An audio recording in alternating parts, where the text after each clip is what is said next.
Hello welcome to చిన్నారి లోకం.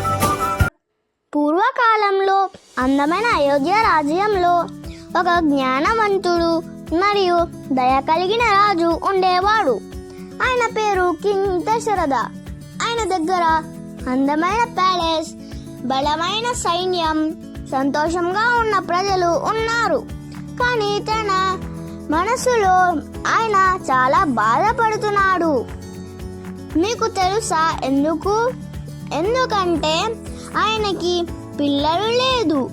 ప్రతి రాత్రి రాజు ఆకాశంలో ఉన్న నక్షత్రాలు చూసి కోరుకుంటాడు, దేవా దయచేసి నాకు ఒక పిల్లని ఇవ్వండి అని.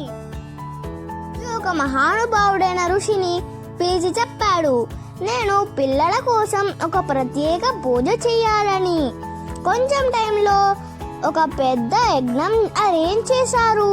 పురోహితులు మంత్రాలు చదవగా అగ్ని ప్రకాశంగా వెలుగుతుంది.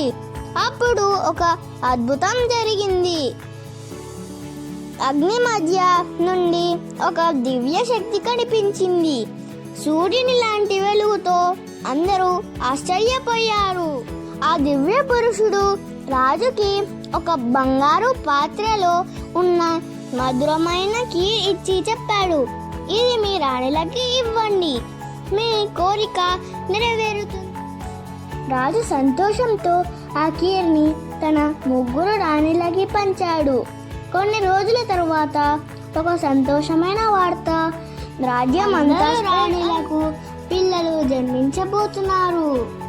అయోధ్య రాజ్యం మొత్తం సంతోషంతో నిండిపోయింది. ప్రజలు పాటలు పాడి ఆటలు ఆడారు. ప్రత్యేకమైన రోజు వచ్చింది.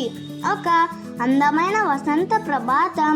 రాణి కౌశల్య ఒక చక్కని అబ్బాయికి జన్మించింది. ఆయన పేరు లార్డ్ రామ. అదే సమయంలో వేరే రాణులు కూడా లక్ష్మణ, భరత మరియు శత్రుఘ్న అని ముగ్గురు కుమారులు పొందారు. కానీ రామ చాలా స్పెషల్. ఆయన శాంతమైన, దయ కలిగిన మరియు దివ్యమైన ప్రకాశం కలిగిన వాడు. రామ పెరుగుతూ ధైర్యమైన, నిజాయితీగా మరియు ప్రేమతో నిండిన వాడిగా మారాడు. ఆయన ఎప్పుడు ఇతరులకు సాయం చేశాడు మరియు అందరినీ గౌరవించాడు. ప్రజలు ఆయనని చాలా ప్రేమిస్తారు. మీద మంచిని పెంచడానికి మరియు చెడుని నాశనం చేయడానికి వచ్చాడు అని.